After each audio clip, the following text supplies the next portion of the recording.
हरि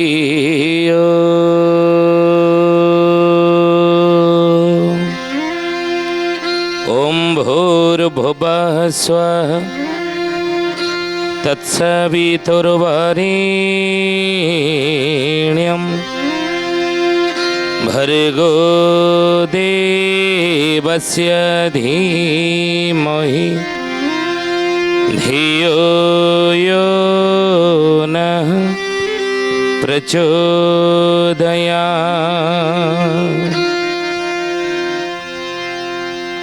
महाब्रह्म निर्विकल्पं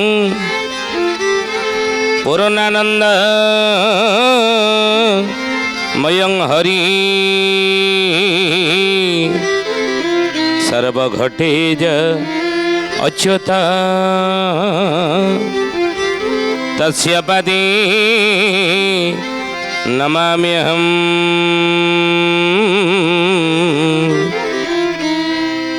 तस्य पदे नमाम्यहम्। बोलिए महापुरुष अच्युतानंद जी की जय। सुधी जानी ज्ञानी गुणी मंडली आज अध्यायर आलोचना को आपण मानक स्वागत जनाऊँ। आज मालिका वचन आलोचना आम आलोचना करने जाऊँगी जे मनीष जीवन रे अर्थर आवश्यकता केते रही।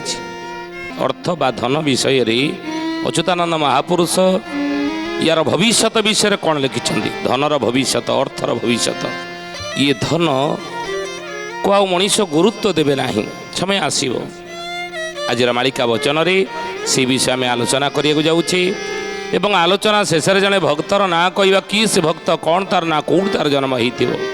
ज्ञानी गुणी मंडली महापुरुष शिशुआनंद मालिकार नाम है पट्टा मडाण। कौन लिखिले रे कलिजुगर मनीषा शिष्य बारंग आगे कहते कि अष्टरत्न मान पथे पड़ी थिले केही न छुईबे ताको। केही न छुईबे ताको हे सुजने केही न छुईबे ताको। के बण पदार्थ बोलिण एहाको पचारिबे आको ताको। सोना सुजने गुणी बेला काल आसी लाणी हे सुण सुजने गुणी। महापुरुष शिशुआनंद मालिकार नाम है पट्टा मडाण। ये शिष्य बारंग आगे कहते हे बारंग आगामी समय ये समय आसब ये मुहूर्त आसब ये बेलकाल आसब सेते बेले अष्टरत्न मान पथे पड़ी थिले केही न छुईबे ताकू। कहले अष्टरत्न मानव जदि बाटे पड़ी पथरे पड़ी ताकू कहीं छुईया को इच्छा करेंगे ना मन बड़े ना। लोष्ट्रवत परद्रव्येषु परद्रव्य को लोष्ट्रवत मन करेंगे कहीं आ कहे के बण पदार्थ बोलिण या पचारे या कौन पड़ी। आज मनीष जीवनर स्वप्न धन कमेवा गोटे मात्र स्वप्न धर्म नुह। धर्म गोटे मात्र स्वप्न धन कमेवा राताराति बड़ लोक हवा। तो से राति बिछणार आम समझे शोला बेले भावुना कि राति पाइला बेलू बड़ लोक को वाटर हेले ही आते कि नहीं कि महापुरुष कहले मालिकारे कहले बाबूरे समय आसब अष्टरत्न मान पथे पड़ी थिले केही न छुईबे ताको के बण पदार्थ बोलिण या पचारे या पुनः महापुरुष शिशुअनंत लिखिले टंका सोना परे स्वान मुतु थीब स्वान न होइबे नाश। स्वान न होइबे नाश हे सुजने स्वान न होइबे नाश। कहन्ति अनंत ब्रह्म ज्ञान वाणी सुण तोरे ब्रज सूत।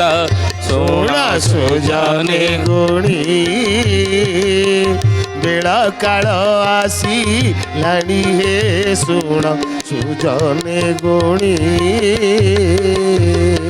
हे ज्ञानी गुणी मंडली शुद्धि जाने कर्ण को दुख हेले मत ये अप्रिय सत्य ମହାପୁରୁଷ ଲେଖିଛନ୍ତି ମାଳିକାରେ ଶିଶୁ ଅନନ୍ତ ମାଳିକାର ନାମ ପୋଟା ମଡାଣରେ ଆମେ କହୁନୁ କହିଲେ ଟଙ୍କା ସୁନା ପରି ଶ୍ୱାନ ମୁତୁ ଥିବ ଶ୍ୱାନ ନ ହୋଇବେ ନାଶ କହନ୍ତି ଅନନ୍ତ ବ୍ରହ୍ମ ଜ୍ଞାନ ବାଣୀ ଏ ବାରଙ୍ଗ ଇଏ ମୋର ବ୍ରହ୍ମ ଜ୍ଞାନ ବାଣୀ ଦେଖିବୁ ଆଗକୁ ଏଇଆ ହବ ସେତେବେଳେ ଏ ରଙ୍ଗ ଢଙ୍ଗ ଆଉ ରହିବ ନାହିଁ ରଙ୍ଗ ଢଙ୍ଗ ଆଉ ରହିବ ନାହିଁ ରଙ୍ଗ ଢଙ୍ଗ ଆଉ ରହିବ ନାହିଁ ରଙ୍ଗ ଢଙ୍ଗ ଆଉ ରହିବ ନାହିଁ ତିନି ତେର ଏକ ଦିଶିବ ନାହିଁ ତିନି ତେର ଏକ ଦିଶିବ ନାହିଁ ମହାପୁରୁଷ ୟାକୁ ଲେଖିଲେ ଏଇ ପଦଟି କି ନା ଠାକୁର ଅଭିରାମ ପରମହଂସ ଜ୍ଞାନୀ ଗୁଣୀ ମଣ୍ଡଳୀ କୋଇଲି ମାଳିକାରେ ଲେଖିଲେ ଯେମିତି ଯଶୋବନ୍ତ ଦାସଙ୍କର ମାଳିକା ରହିଛି ଅଢଙ୍ଗଗଡ଼ ମାଳିକା ନାଇଁ ସେଇଭଳି ଅଚ୍ୟୁତାନନ୍ଦଙ୍କର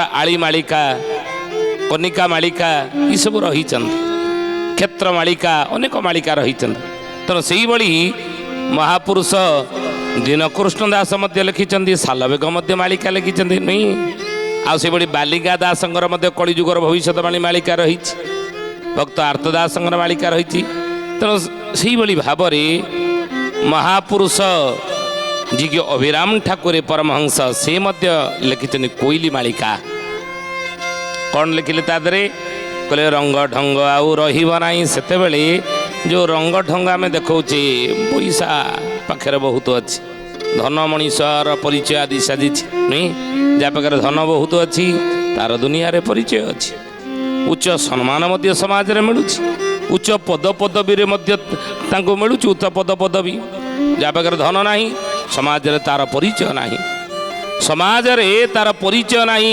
ସମ୍ମାନ ନାହିଁ ଉଚ୍ଚ ପଦ ପଦବୀ ମଧ୍ୟ ତାକୁ ମିଳୁନାହିଁ ସବୁ ଜାଗାରେ ସବୁ କ୍ଷେତ୍ରରେ ଆପଣମାନେ ଦେଖନ୍ତୁ ଆଜିର ସମାଜରେ ଆଜିର ମଣିଷର ପରିଚୟ ହେଉଛି କ'ଣ ନା ଧନ ଧନ ଧନ ବା ଟଙ୍କା ବା ମନି କିନ୍ତୁ ମହାପୁରୁଷ କହିଲେ ଧନ୍ୟ ବୋଲେ ରୁପିଆ ଟଙ୍କା କୁଛ ନାହିଁ ଜାନା ଧନ ବୋଲି ଯାହାକୁ କହୁଛେ ରୁପିଆ ଟଙ୍କା ମନି ଇଏ ସାଙ୍ଗରେ ଯିବ ନାହିଁ କିନ୍ତୁ ମହାପୁରୁଷ ମାଳିକାରେ ଲେଖିଲେ କହିଲେ ବାବୁରେ ସେଇ ଧନ ପାଖରେ ଥିବା ଯୋଗୁଁ ଆଉ ଯେଉଁ ରଙ୍ଗ ଢଙ୍ଗ ଆମେ ଦେଖାଉଛେ ଭଲ ଚିକିଚିକିଆ ଗାଡ଼ି ଚଢ଼ୁଛେ ଚିକିଚିକିଆ ଦାମିକିଆ ପୋଷାକ ପିନ୍ଧୁଛେ ଦାମିକିଆ ଗାଡ଼ି ଚଢ଼ୁଛେ ଦାମିକିଆ ଘରେ ରହୁଛେ ଦାମିକିଆ ଖାଦ୍ୟ ଖାଉଛେ ଏବଂ ନିଜର ଠାଣିକି ଆମେ ରଙ୍ଗ ଢଙ୍ଗକୁ ସବୁ ପରିବର୍ତ୍ତନ କରିଛେ ଧନ ଯୋଗୁଁ ଇଏ ରଙ୍ଗ ଢଙ୍ଗ ଆଉ ସେତେବେଳେ ରହିବ ନାହିଁ ବୋଲି ଠାକୁର ଅଭିରାମ ପରମହଂସ କୋଇଲି ମାଳିକାରେ କଥା ଲେଖିଲେ ବୋଲି ମହାପୁରୁଷ ଅଚ୍ୟୁତାନନ୍ଦ ଜି କି ସୁଧୀଜନେ ଜ୍ଞାନୀ ଗୁଣୀ ମଣ୍ଡଳୀ ଆମେ ଆଜି ଆଲୋଚନା କରୁଥିଲେ ବିଷୟବସ୍ତୁ କ'ଣ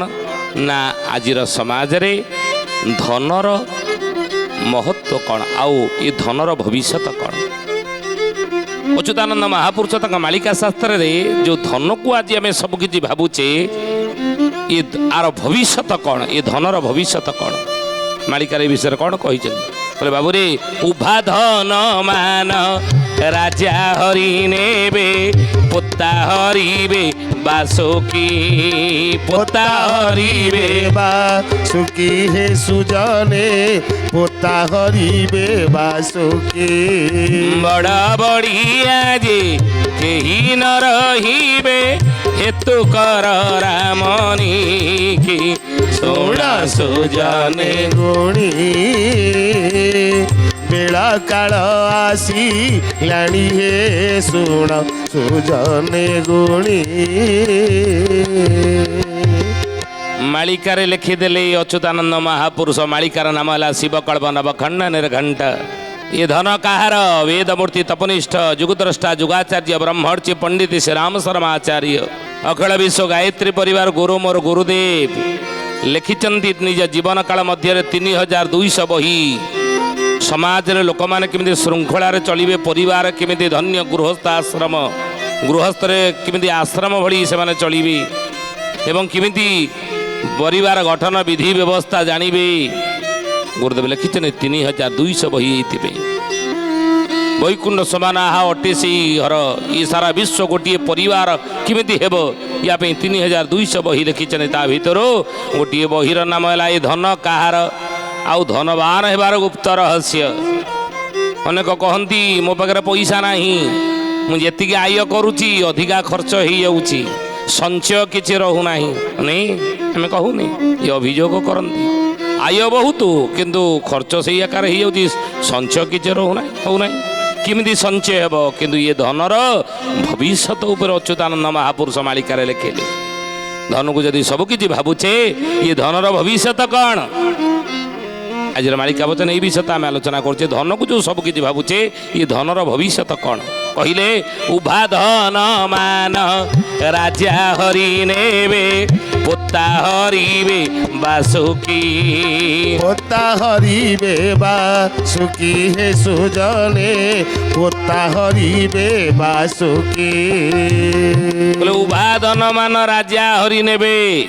ଉଭା ଧନ କହିଲେ ଓପରି ଧନ, ୟାକୁ ରାଜା ହରି ନେବେ ବୋଲି ଅଚ୍ୟୁତାନନ୍ଦ ମହାପୁରୁଷ ମାଳିକାର ନାମ ଶିବକଳ୍ପ ନବଖଣ୍ଡ ନିର୍ଘଣ୍ଟରେ ଲେଖିଛି। ଆଗକୁ ସମୟ ଆସୁଛି, ବର୍ତ୍ତମାନ ସମୟରେ ଆପଣ ଦେଖୁନାହାନ୍ତି ରାଜା ହରୁନାହାନ୍ତି କି ଉଭାଦନ ମାନ। ଆପଣ କହିବେ କାହିଁ ରାଜା ତ କେହି ନାହାନ୍ତି, ରାଜା ହରିବେ କେମିତି?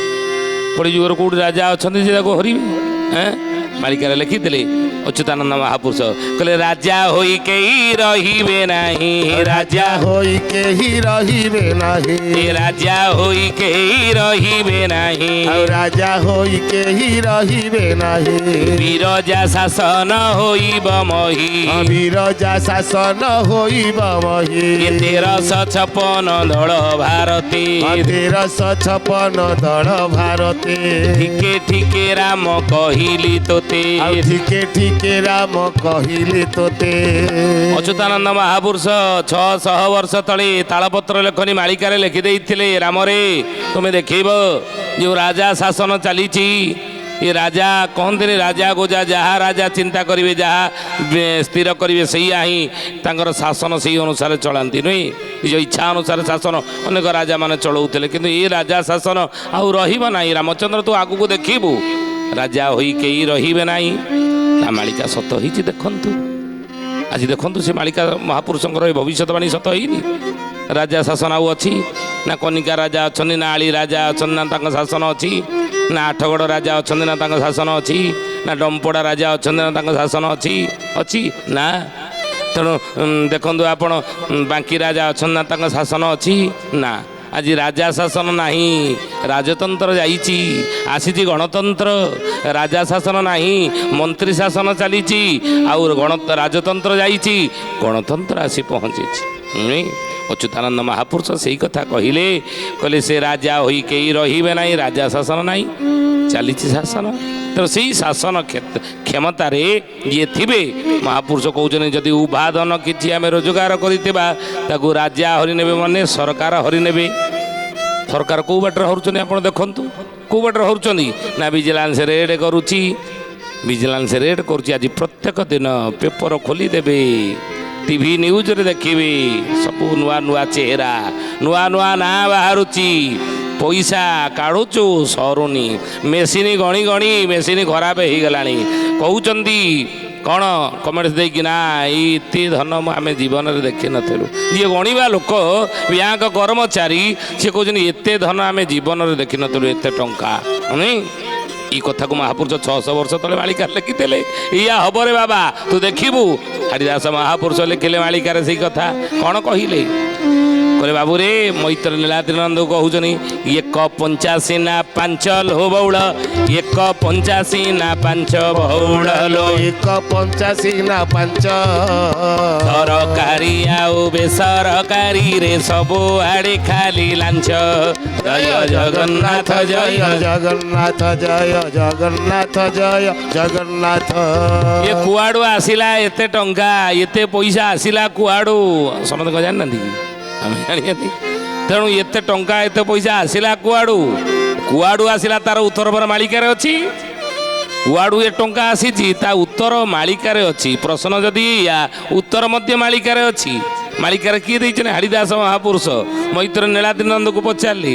ଆପଣମାନେ ଜାଣନ୍ତୁ, କହିଲେ 185 ନା 5 ଲୋ ବଉଳ, 185 ନା 5। ଏ ସରକାରୀ ଆଉ ବେସରକାରୀରେ ସବୁଆଡ଼େ ଖାଲି ଲାଞ୍ଚ, ସବୁଆଡ଼େ ଖାଲି ଲାଞ୍ଚ। ଆପଣ ଦେଖିବେ ବିନା ଲାଞ୍ଚରେ କିଛି କାମ ହେବନି, ହେଉନି ମଧ୍ୟ। ତେଣୁ ସେଇଭଳି ଇ ଉଭା ଧନ କହିଲେ କ'ଣ? ଓପରି ଧନ। ଏ ଓପରି ଧନ ଆସିଲା କେମିତି? ନା ସରକାରୀ ଆଉ ବେସରକାରୀ ସବୁଆଡ଼େ ଖାଲି ଲାଞ୍ଚ। ଲାଞ୍ଚ ନେଇ ଯଦି ଉଭା ଧନ କମେଇଥିବା, ମହାପୁରୁଷ ମାଳିକାରେ ଲେଖିଲେ ସେ ଉଭାଦନ କ'ଣ ହବ ଭୋଗ କରିପାରିବା ନା କାହିଁକି ଭୋଗ କରିପାରିବାନି ନା ମହାପୁରୁଷ ମାଳିକାରେ ଲେଖିଲେ ତାକୁ ରାଜା ହରି ନେବେ ରଜା ହରି ନେବେ ଦେଖନ୍ତୁ ରଜା ହରି ନେଉନାହାନ୍ତି ଭିଜିଲାନ୍ସ ରେଡ୍ କରୁଛି ସବୁ ସରକାରଙ୍କର ଆଉ ପୋତା ହରିବେ ବାସୁକି ବାସୁକି କହିଲେ କ'ଣ ମାଟି ଖାଇବ ପୋତା ସବୁ ବାସୁକି ହରିବେ ମାଟି ଖାଇବ ଆଜି ଦେଖୁନାହାନ୍ତି ରିଜର୍ଭ ବ୍ୟାଙ୍କ ସାମ୍ନାରେ ସବୁ 2000 ଟଙ୍କିଆ ଧରିକି ଲମ୍ବା ଲାଇନ୍ ଧରି ଛିଡ଼ା ହେଉନାହାନ୍ତି ସବୁ ଛିଡ଼ା ହେଇଛନ୍ତି କ'ଣ ହେଲା ନା ଆମେ ନୋଟ୍ ବଦଳେଇବୁ ଏଇ 2000 ଟଙ୍କା ଆମେ ବଦଳିବାକୁ ଆସୁ ଆମେ ଆମ ପାଖରେ ଥିଲା ବଦଳିବୁ ଇରେ ତମ ପାଖରେ ଥିଲା କ'ଣ କର ନା କ'ଣ କରିବୁ କ'ଣ କିଏ କହୁଛି ନାଇଁ ମୁଁ ମାଟି କାମ କରେ କିଏ କହୁଛି ନାଇଁ ମୁଁ ମୂଲ ଲାଗେ କିଏ କହୁଛି ମୁଁ ଚା ଦୋକାନ ଗୋଟେ କରିଛି ଚା ଦୋକାନ କରିକି ତୋ ପାଖରେ 2000 ଟଙ୍କା ଆସିଗଲା ତୁ ମାଟି କାମ କରୁଛୁ 2000 ଟଙ୍କା ଆଜି ଧରିକି ବଇଥିଲୁ ଘରେ ସାଇତିକି ନୁହେଁ ବଦଳିବାକୁ ଆସିଛି ତେଣୁ ମହାପୁରୁଷ କହିଲେ ସେଇ ପୋତା ଯାହା ରଖିଥିବା ସରକାର ନୋଟ ବନ୍ଦୀ କରିବେ ମହାପୁରୁଷ କହିଲେ ପୋତା ହରି ବାସୁକି ମାଟି ଖାଇବ ବୋଲି ମହାପୁରୁଷ ହାଡ଼ିଦାସ କି ତେଣୁ ଜ୍ଞାନୀ ଗୁଣୀ ମଣ୍ଡଳୀ ସୁଥିଜାନି ଆମେ ଆଲୋଚନା କରୁଥିଲେ ଯେଉଁ ଧନକୁ ମଣିଷ ଜୀବନରେ ସବୁକିଛି ଆମେ ଭାବିଛେ ଇଏ ଧନର ଭବିଷ୍ୟତ ଯେ କ'ଣ ହେବ ଏ ବିଷୟରେ ଅଚ୍ୟୁତାନନ୍ଦ ମହାପୁରୁଷ ବା ପଞ୍ଚସଖା ମାନେ ତାଙ୍କର ଭବିଷ୍ୟତବାଣୀରେ ମାଳିକାରେ କ'ଣ ଲେଖିଛନ୍ତି ଯେଉଁ ଧନକୁ ସବୁକିଛି ଭାବିକି ତାରି ପଛରେ ଆମେ ବାଇଆ ହେଇକି ଗୋଡ଼ଉଛେ ହଁ ଧନ ମଣିଷର ଆବଶ୍ୟକତା ରହିଛି କିନ୍ତୁ ସେ ଧନର ଭବିଷ୍ୟତ କ'ଣ ଭବିଷ୍ୟତରେ ଧନର ହେବ କ'ଣ ମହାପୁରୁଷ ଲେଖିଲେ ଉଭା ଧନ ମାନ ରାଜା ହରି ନେବେ ସବୁ ସରକାରଙ୍କର ହେବ ଭିଜିଲାନ୍ସ ରେଡ୍ କରିକି ଯାହା ଉପରି ଧନ କମେଇଥିବେ ପୋତା ହରିବେ ବାସୁକି ନାହିଁ ପେଟରୁ କାଟିକି ମୁଁ ରଖିଛି ନିଜେ ଖାଇନି ଭଲ କି ଗଣ୍ଡେ ନୁହେଁ ମହୁ ମାଛି ଭଳିଆ ଆପଣ ଜାଣିଥିବେ ଶ୍ରୀମଦ ଭାଗବତ ମହାପୁରାଣରେ ଅବଧୂତଙ୍କର 24 ଗୁରୁଙ୍କର ପ୍ରସଙ୍ଗ ଆସେ ଆଉ ଏ 24 ଗୁରୁଙ୍କ ଭିତରେ ଅବଧୂତ ମହୁ ମାଛିକି ଗୁରୁ କରିଥିଲେ କାହିଁକି ନା ଅତି ସଂଗ୍ରହ ବିତେଇଷଣା ୟାକୁ କୁହନ୍ତି ବିତେଇଷଣା ମାନେ ଅତି ସଂଗ୍ରହ ମହୁମାଛି କ'ଣ କରେ ମଧୁ ବିଭିନ୍ନ ଫୁଲକୁ ବୁଲି ଫୁଲରେ ବସି କଷ୍ଟ କରି କରି ଯେଉଁ ମଧୁକୁ ସଂଗ୍ରହ କରି ଆଣିକି ତା ବସାରେ ରଖେ ନିଜେ ତାକୁ ଭୋଗ କରିପାରେ ନିଜେ ସେ ଧନକୁ ଭୋଗ କରିପାରେ ନା ସେ ମହୁକୁ ନିଜେ ଖାଇପାରେ ନାହିଁ ନିଜେ ତାକୁ ଭୋଗ କରିପାରେ ନାହିଁ ଶିକାରୀ ଆସେ ତାକୁ ମହୁ ନେଇଯାଏ ନାଇଁ ତେଣୁ ସେଇଭଳି ଯଦି ଧନ କମେଇକିରି ତାକୁ ପୋତା କଦି ପୋତି ପାତିକି ସାଇତିକି ରଖିଥିବା ନା ନା ବ୍ୟାଙ୍କ ରଖିଲେ କାଳେ ଜାଣିପାରିବେ ସରକାର ତେଣୁ କ'ଣ କରିବା ନା ଘରେ ସାଇତିକି ରଖିବା 2000 ଟଙ୍କିଆ ନୋଟ 1000 ଟଙ୍କିଆ ନୋଟ 500 ଟଙ୍କିଆ ନୋଟ ଯିଏ ଆଗରୁ ସବୁ ରଖିଥିଲେ 500 1000 ଟଙ୍କିଆ କ'ଣ ହେଲା ନା ସରକାର 17 ମସିହାରେ ସତ ଉପୁଜିବ 17କୁ କହନ୍ତିନି ମାଳିକାରେ ଲେଖା ଅଛି ତରକିଥିବୁ 13କୁ ଏ 14-15 ଲାଗିବ ହୁନ୍ଦର ସତ ଉପୁଜିବ 17କୁ 28 18 19 ସରୁ ସରୁ ଥୋକାଏ ବଞ୍ଚିବେ ମରୁ ମରୁ 20ରେ ଆସି ଘର କରୁ ତେଣୁ 17କୁ ସତ ଉପୁଜିଲା ନୋଟ ବନ୍ଦୀ ହେଲା ବୁଝିଲେ ଆଉ ସେ ନୋଟ ବନ୍ଦୀ ଯେତେବେଳେ ହେଲା କ'ଣ ହେଲା ସବୁ ଆସୁକି ଖାଇଲା ସେ ଟଙ୍କା ଗୁଡ଼ିକ ଏତେ ଘରେ ରଖିଥିଲେ ସାଇତିକି ବ୍ୟାଙ୍କରେ ନ ରଖି ତାକୁ କ'ଣ କରିବା ନା ସବୁ ମାଟି ଖାଇଲା ବାସୁକି ଖାଇଲା ନାଇଁ ତେଣୁ ମହାପୁରୁଷ ସେଇ କଥା କହିଲେ ମାଳିକାରେ ଏ ଧନର ଭବିଷ୍ୟତ କହିବାକୁ ଯାଇ ମାଳିକାରେ ଲେଖିଛନ୍ତି ଧନର ଭବିଷ୍ୟତ କ'ଣ ଯେଉଁ ଧନକୁ ଆମେ ଏତେ ପରିଶ୍ରମ କରି ନିଜେ ନ ଖାଇ ପେଟକୁ ନ ଖାଇ ଏବଂ ନିଜେ ନ ପିନ୍ଧି ନିଜେ ଖୁସିରେ ଟିକେ ନ ଚଳି ସେଇ ଧନକୁ ସଞ୍ଚୟ କରି ଆମେ ରଖିଲେ ମହୁମାଛି ଭଳି ୟାର ଭବିଷ୍ୟତ ଆଗକୁ କ'ଣ ହେବ ଆଗକୁ କହିଲେ ଯେ ବଡ଼ ବଡ଼ିଆ ଯେ କେହି ନ ରହିବେ ହେତୁ କର ରାମ ନିକି ବଡ଼ ବଡ଼ିଆ କାହାକୁ କହନ୍ତି ନା ଯାହା ପାଖରେ ଧନ ଅଛି ପଇସା ଯାହା ପାଖରେ ଅଛି ସେ ବଡ଼ ବଡ଼ିଆ ନା ଆଉ ଆଜିର ସମାଜରେ ଯାହା ପାଖରେ ଚାଷ ଜମି ଅଛି ସେ କ'ଣ ବଡ଼ ବଡ଼ିଆ ନା ତେଣୁ ମହାପୁରୁଷ କହିଲେ ବଡ଼ ବଡ଼ିଆ ଯେ କେହି ନ ରହିବେ ହେତୁ କର ରାମ ନିକି ବଡ଼ ବଡ଼ିଆ କେହି ରହିବେନି କାହିଁକି ନା ଚାରି ଦିଗରେ ଚହଳ ପଡ଼ିବ ଚାରି ଦିଗରେ ଚହଳ ପଡ଼ିବ ଚିହ୍ନା ସଙ୍ଗେ ଆଦ୍ୟ ସମ ରହିବ ଚିହ୍ନା ସଙ୍ଗେ ଆଦ୍ୟ ସମର ହେବ ଚାକିରିଆ ମାନେ ଫେରସ୍ତ ହେବେ ଚାକିରିଆ ମାନେ ଫେରସ୍ତ ହେବେ ଚୋର ମାନେ ଅତି ପ୍ରବଳ ହେବେ ଚୋର ମାନେ ଅତି ପ୍ରବଳ ହେବେ ଚୌହାନ ଥିବ ସେ ଦେଶେ ଯେ ଚରଣ ଚୁତିଆ ଭୁରି ଶ୍ରବା ସେ ତ ଜନ୍ମ ସୁର ଦେଶେ ଯେ ଚରଣ ଚୁତିଆ ଭୁରି ଶ୍ରବା ସେ ତ ଜନ୍ମ ଅସୁର ଦେଶେ ଯେ ମହାପୁରୁଷ ଲେଖିଲେ ଅଚ୍ୟୁତାନନ୍ଦ କହିଲେ ବାବୁରେ ଚାରି ଦିଗରେ ଚହଳ ପଡ଼ିବ ଚିହ୍ନା ସଙ୍ଗେ ଆଦ୍ୟ ସମର ହେବ ଆଦ୍ୟ ସମର ଆପଣ ଦେଖନ୍ତୁ ମହାପୁରୁଷ ଲେଖିଛନ୍ତି ଯାହା ମାଳିକାରେ ମହାପୁରୁଷ କହିଦେଇଛନ୍ତି ତା ଅକ୍ଷର ଅକ୍ଷରେ ସତ ତା ଆନ ହେବ ନାହିଁ କହିଲେ ଆଗକୁ ଚୀନା ସଙ୍ଗେ ଆଦ୍ୟ ସମର ହେବ ଭାରତ ସହିତ ଯୁଦ୍ଧ ହେବ ଆଉ ଯୁଦ୍ଧ ହେଲେ କ'ଣ ହେବ ସେତେବେଳେ କ'ଣ ହେବ ଦେଶରେ ଇମର୍ଜେନ୍ସି ଘୋଷଣା କରିଦେବେ ସରକାର ଆଉ ସେତେବେଳେ ସମସ୍ତଙ୍କର ବ୍ୟାଙ୍କ ଆକାଉଣ୍ଟ ବ୍ଲକ୍ ହେଇଯିବ କେହି ନିଜ ଇଚ୍ଛା ଅନୁସାରେ ପଇସା ଆମେ ଯେମିତି ଆଜି ଖର୍ଚ୍ଚ କରୁଛେ ଆଜି 5,000 ଖର୍ଚ୍ଚ କରିଦିଅ ଝିଅ ବାହାଘର 20 ଲକ୍ଷ ମୁଁ ଖର୍ଚ୍ଚ କରିବି ସେଥିରେ କ'ଣ ମୁଁ ରୋଜଗାର କରିଦେଲେ ମୁଁ ଖର୍ଚ୍ଚ କରିବି ନା ହେଇପାରିବନି ମହାପୁରୁଷ କହୁଛନ୍ତି ଧନ ଉପରେ ସମାଜର ସରକାରଙ୍କର ଅଙ୍କୁଶ ରହିବ ଆଉ ସେତେବେଳେ ଧନୀ ଗରିବର ଯେଉଁ ତାରତମ୍ୟ ରହିଛି ପାର୍ଥକ୍ୟ ରହିଛି ଏ ଧନ ଯେଉଁ ଆମକୁ ପାର୍ଥକ୍ୟ ସୃଷ୍ଟି କରିଛି ମଣିଷ ମଣିଷ ଭିତରେ ଧନୀ ଗରିବ ବଡ଼ ଲୋକ ଛୋଟ ଲୋକ ଇ ପାର୍ଥକ୍ୟ ଆଗକୁ ଦୂର ହେଇଯିବ ସମସ୍ତ କଣ୍ଟ୍ରୋଲ ହେବା କାଗଜେ କାଗଜେ ପୃଥ୍ୱୀ ଚଳିବ ଯେ ଦେଶେ ଟଙ୍କା ପଇସା ନଥିବ ସୁଜନେ ଯେ ଦେଶେ ଟଙ୍କା ପଇସା ନଥିବ ସୁଜନେ ଯେ ଦେଶେ ଟଙ୍କା ପଇସା ନଥିବ ସୁଜନେ ଯେ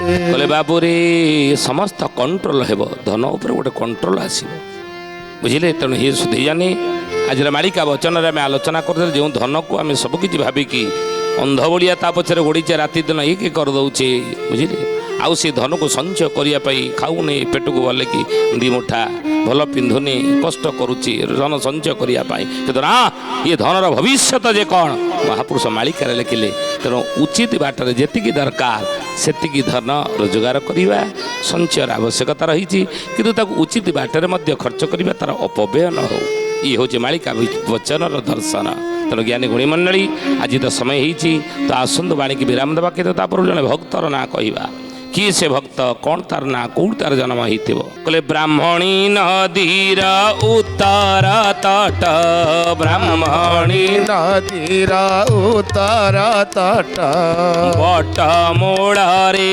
ଋଷିଙ୍କର ମଠ ମଠ ମୂଳରେ ଋଷିଙ୍କର ମଠ ବନ୍ଧୁ ସେନାପତି ଭକତ ତାହିଁ ବନ୍ଧୁ ସେନାପତି ଭକତ ସେହି ଉଦୟ ହୋଇଣ ବଟକୁ ଚାହିଁ ଉଦୟ ହୋଇଣ ବଟକୁ ଚାହିଁ ଜ୍ଞାନୀ ଗୁଣୀ ମଣ୍ଡଳୀ ସୁଧୀ ଜାନି ଅଚ୍ୟୁତାନନ୍ଦ ମହାପୁରୁଷ ଭକ୍ତ ତାଲିକାରେ ଲେଖିଥିଲେ ବ୍ରାହ୍ମଣୀ ନଦୀର ଉତ୍ତର ତଟରେ ବଟମୂଳରେ ଜଣେ ଋଷି ଜଣେ ତପସ୍ୟା କରୁଥିଲେ ଅତୀତରେ ସେଇଠି ବନ୍ଧୁ ସେନାପତି ନାମରେ ଜଣେ ଭକ୍ତ ଜନ୍ମ ହୋଇଥିବ ବୋଲି ଅଚ୍ୟୁତାନନ୍ଦ ମହାପୁରୁଷ ମାଳିକା ଶାସ୍ତ୍ରରେ ଲେଖିଦେଲେ ଜ୍ଞାନୀ ଗୁଣୀ ମଣ୍ଡଳୀ ଆଜି ତ ଏ ଭକ୍ତର ନାଁ ଆମେ କହିଲୁ ଆପଣ ସେ ଭକ୍ତକୁ ଠାବ କରିବେ ସମୟ ହେଇଛି ବାଣୀକି ବିରାମ ଦେବା ପୁଣି ଆସନ୍ତା ଅଧ୍ୟାୟରେ ଭେଟ ହେବା ରହୁଛୁ ହରି ଓମ୍ ଶାନ୍ତି ଶାନ୍ତି ଶାନ୍ତି ସର୍ବାରିଷ୍ଟ